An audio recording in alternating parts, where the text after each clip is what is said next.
Have you been told that you're estrogen dominant or that your estrogen levels are too high? Are you wondering if this could be the cause of your period troubles? Well, in this episode here today, I'm going to be sharing with you the role that estrogen dominance plays in your period pain, as well as the number one way that you can reduce your estrogen dominance. So stay tuned.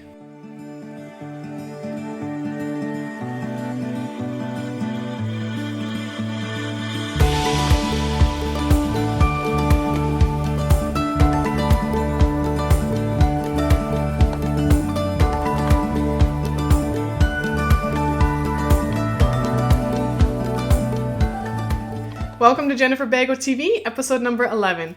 I'm Jennifer Bago and I help women with PCOS and endometriosis to reverse your symptoms, take back your power, and live life on your terms.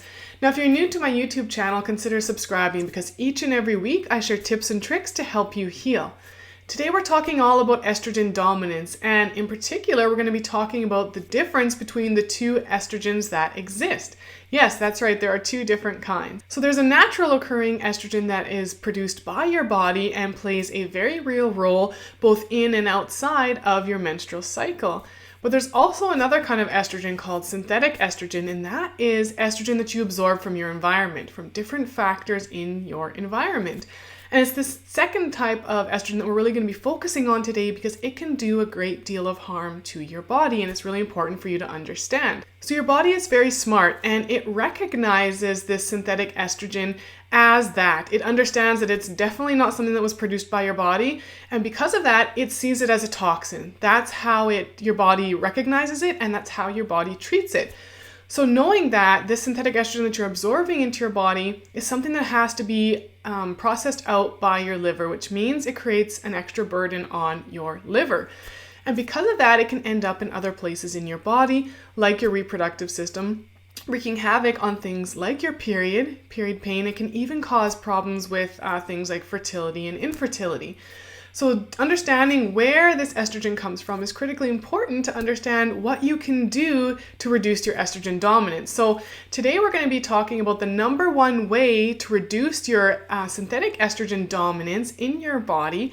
And it's actually the very first step that I talk about in my period survival guide. So if you haven't yet, head on over to my blog at jenniferbago.com and download your copy of my free period survival guide. So it mentions the first topic that we're going to talk about, but then it also talks about 4 other critical secrets to being able to support your body to process out the excess of estrogen that exists in your body now. And you're going to want to do both parts, right? So head on over to my blog and download my period survival guide. It's a wonderful resource to go along with what we're talking about today. So jumping into what we want to talk about today, you're probably wondering, well, how on earth do I reduce my estrogen dominance, right? How do I know where it comes from? Well, that's what I'm going to be sharing with you today. A big source of synthetic estrogen that you can absorb from your body is through plastics. All right, synthetic estrogen exists in plastics. Now, this might be plastic containers that you have, it might be plastic bags, any source of plastic that you might consume. So I want to give you some tips on safer alternatives to things like plastic. So the first thing that I recommend is glass containers. That's a big one that we use. Anything that we used to use plastic for, we now use glass for. It can be reheated, stored in the fridge, whatever. That could be a huge place for you to reduce the amount of plastics that you consume and have in your household. A second way is to, instead of using plastic bags, especially for things like snacks and lunches, you can use things like paper bags. There's even, and I know at our health food store here, we have paper bags that are kind of lined with like a wax so that they uphold to something that's moist like vegetables or something like that a little bit better.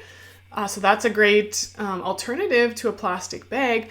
Or there's always the beeswax bags that exist out there. Now, I haven't actually personally used them myself, but I know a lot of people that have who really love them. So it's always something you can try to swap out as well. Reducing your exposure to these different types of things really helps to cut down the amount of synthetic estrogen that you're taking into your body, which in turn is going to reduce the amount of toxin load that your liver has to process out, which is going to make it a lot easier for you to have a regular pain-free period. As I mentioned, I have a wonderful resource to go along with this episode, and that is my free period survival guide. So if you haven't yet, head on over to jenniferbago.com and download that, because it's going to have even more ways for you to cut down on toxins in there, as well as other ways that you can support your body with foods and herbs to be able to flush out the excess estrogen that exists in your body right now. So make sure you head on over there and grab that guide.